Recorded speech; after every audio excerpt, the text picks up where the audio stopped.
Dying. Brother asked me for one final favor. Then I caught him living it up at a beach resort with his mistress. I don't even know how to process this. I feel like a complete idiot. So, my brother Adam 35, M has always been the golden child.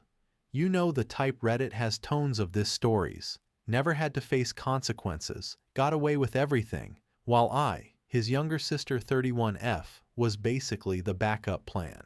Growing up, Adam had some health issues, not life-threatening, just enough for my parents to baby him, and that set the tone for our whole damn lives. He barely worked, never saved money, and anytime he screwed up, my parents were right there to bail him out. Meanwhile, I had to be the responsible one. Fast forward to 3 months ago. Adam calls me, voice shaking. He tells me he's dying, like actual terminal illness, 6 months to live, max. I was gutted. Despite everything, he's still my brother. He tells me his final wish is to spend his last months traveling, seeing beautiful places, finding peace, but he's broke, so he asks if he can borrow my savings, around $15,000, to make the most of his time left. He promised he'd set up a fund so I'd be repaid after he was gone. I won't lie, I struggled with this. 15 grand is a lot, but he was my dying brother. What kind of monster would say no? So I did it. I drained my savings and gave it to him. I know I sound dumb, but guess what happened next? I was out on a work trip last week. Different city, nice hotel.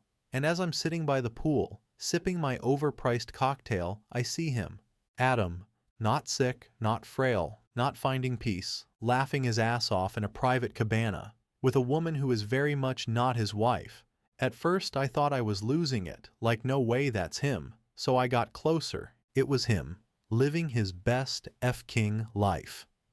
I stood there, just watching. He was ordering drinks, flirting, taking selfies with his mistress, who, by the way, was draped over him like he was a damn rock star. I felt sick, so what did I do? I pulled out my phone, took a video, walked right up to him and said, "Hey Adam, thought you were supposed to be dying?"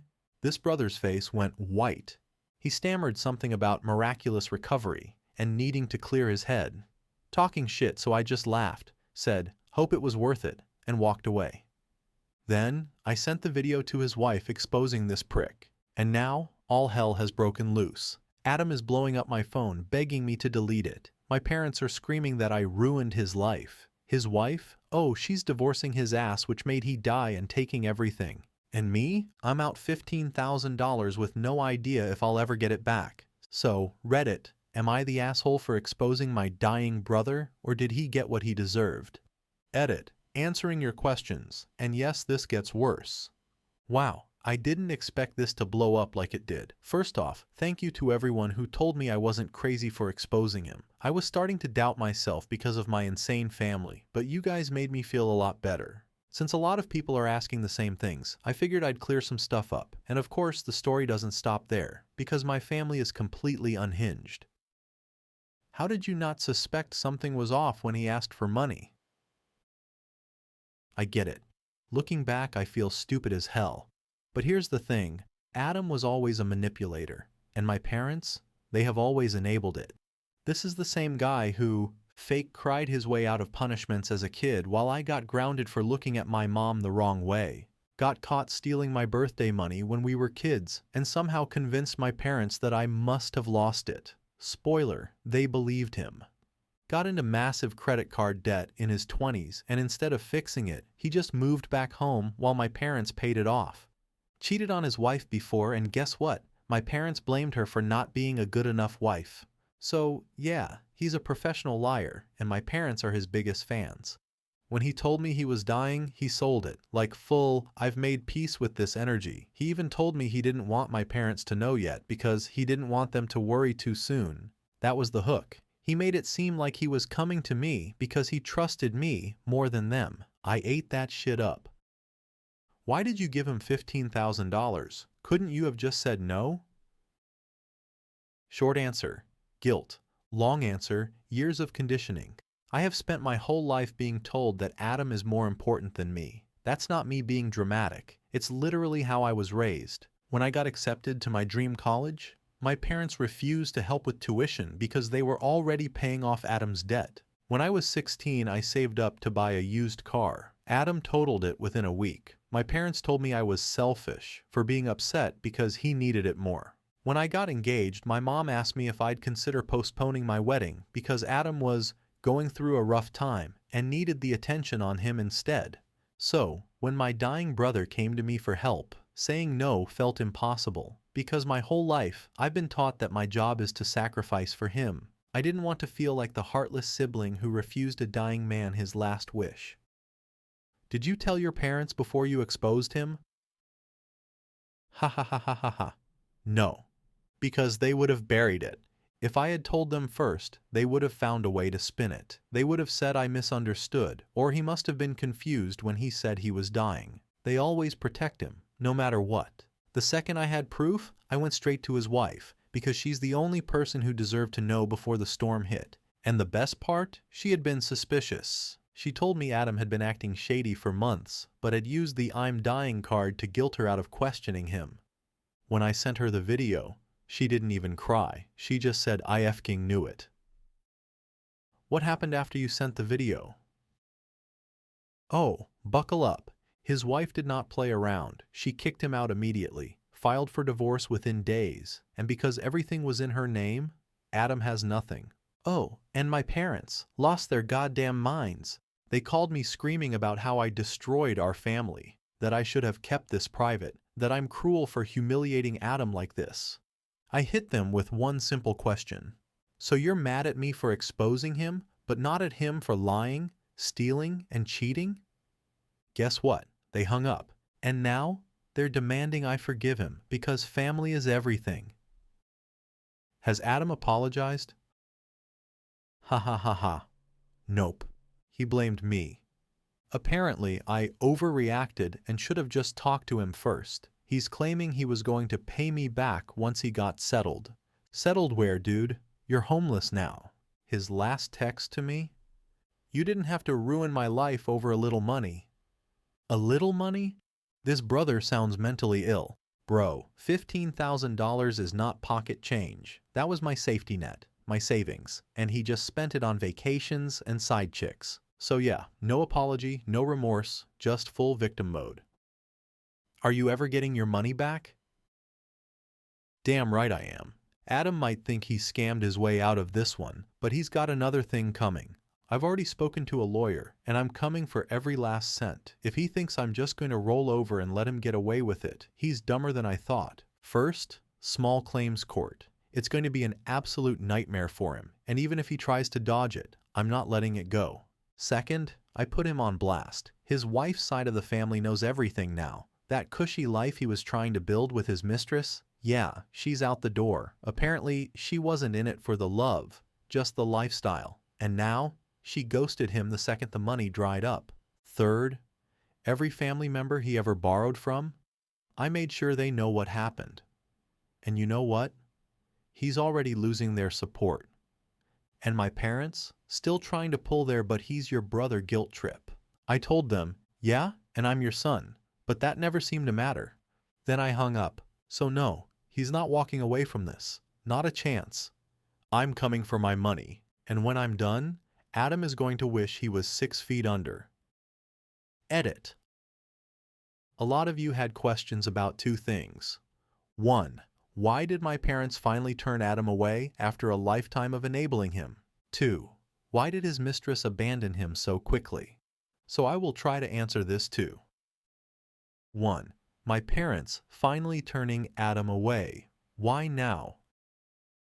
I get why some of you are skeptical. After a lifetime of favoritism, why did my parents suddenly grow a backbone? Here's what I think happened. It wasn't about many things more than just embarrassment, I think. My parents hate looking bad. And when Adam's wife found out, she didn't just quietly file for divorce. She made sure everyone knew what he did. Their friends, extended family, even people from their church. It became a scandal. They were expecting Adam to get away with it. My parents had covered for him his whole life. They probably assumed his wife would forgive him, that he'd bounce back, and that I'd just let go of the money. When none of that happened, they panicked. They realized he was a liability. For years they defended him because he was successful on the surface. But now, he's broke. unemployed and getting sued. He's no longer their golden child. He's just an embarrassment they don't want to deal with. My mom's phone call wasn't guilt, it was regret. When she said, "I don't think we raised him right," she wasn't apologizing. She was realizing that they backed the wrong horse. Do I think they actually learned their lesson? Hell no. They're just doing damage control. If Adam somehow crawled out of this mess and got his money back, I guarantee they'd welcome him home like nothing happened. But right now, he's a lost cause, and they're cutting their losses. 2. His mistress, dumping him so fast. What happened? Some of you asked why his side chick left him so fast. Like, if she was willing to be the other woman, why didn't she stick around? This, I think, is more simple to answer. She was never in love. She was in it for the money. Adam was spoiling her. Fancy dates, expensive gifts, secret vacations. But guess what? That money was his wife's, not his. The second the money stopped, she dipped. His wife cut him off immediately, and without access to their joint accounts, Adam had nothing to offer. He wasn't some high-value businessman anymore. He was a broke dude with a divorce on the way. She blocked him before he could beg. I don't know if she found a new sugar daddy or if she just wanted to avoid getting dragged into his legal mess, but she didn't even give him the chance to grovel. In short, Adam blew up his entire life for a woman who didn't even like him, which makes me die of laughter. What a dumbass. But yeah, that's all I got so far, and I will keep y'all update. Thanks for the support. I will keep y'all update if any more happens. Final update. Hey again. This should be my final update about Adams. A lot has happened since my last update, and I wanted to wait until I had actual closure before posting again. I have it now. Adam is officially homeless. I knew things were bad for him, but I didn't realize just how fast he spiraled until I ran into an old mutual acquaintance a few weeks ago. Turns out, he's living out of his car. He tried staying with friends, but no one wanted to take him in. Apparently, his usual buddies stopped answering his calls the second he couldn't cover dinner or fund their nights out. He had been bouncing between cheap motels but ran out of money. The divorce hit his bank account hard. His ex-wife froze assets before he could drain them, and the legal fees wrecked him. Now, he's in a Walmart parking lot, staying with a friend, aka sleeping in his car. And before anyone asks, no, I don't feel bad. Adam wasn't some good guy who made a mistake. He was a manipulative, selfish, lying piece of shit who thought he could scam his way out of responsibility forever. And now, reality finally caught up to him, and I got my money back, with interest. Remember how I said I wasn't going to let him get away with scamming me? Yeah, I meant that. I sued him into the dirt. I had proof, bank statements, texts, voice recordings, everything. My case was airtight. Adam didn't even fight it, I think, because he knew he wouldn't win. He didn't even show up to court. He also probably thought it didn't matter. Since he was already broke, what could I take? But I found something. A while back, Adam had invested in a rental property with another guy. He had partial ownership. That meant I could legally go after his share. I won. The court forced him to sell his part and pay me back. I didn't just get my money, I got more than what he owed me, with interest. So, for legal side of everything, I came out on top in this shit show. Like I told y'all, I ain't letting that slide or letting go. And now, my parents are trying to make amends, and it's literally too little, too late. The moment I got my money, my parents suddenly decided they wanted to talk. Let me summarize their messages. We miss you. Family is more important than money. We just want things to go back to how they were. Yeah, no, I ain't brain dead. I told them straight up, you made it clear I was never your priority, that's fine, but don't expect me to act like nothing happened. They tried guilt-tripping me, saying they're getting old and want to fix things, but let's be real, they just don't want to be alone now that their golden child is gone. I told them I'd think about it, but in reality, I'm done. I don't need their validation anymore. I spent years trying to be good enough for them, trying to be worthy of attention they freely gave Adam. But I don't need that. I ain't a kid anymore. I don't need them. This part is just chef's kiss. So, a few days ago, I get a call from a random number. Guess who? Adam. He started with some BS sob story about how he's really struggling and needs help. Then, he asked if he could borrow some money. Let me say that again. The same man who scammed me out of thousands, lied about dying, and blew up his entire life, was asking me for money. I laughed, straight up laughed in his face and said, "Nah man, I think you got exactly what you deserved." Then, I hung up. I haven't heard from him since. But at least I got my money back, cut off toxic family. Adam is homeless, broke, alone, and officially out of options. My dumb parents realized too late that they backed the wrong kid. And Adam's mistress is long gone and moved on to her next sucker. She was cold with it. And for some in the comments that believed Adam would change and shit, that was never going to happen. And if y'all thought I would forgive him, that is just dumb. I have a spine and brain unlike him. If I had let this go, he would have done it again and again. But for the first time in his life, he finally faced consequences. And me? I walked away clean. This is my last update. Thanks for sticking with me through this mess, Reddit. I won.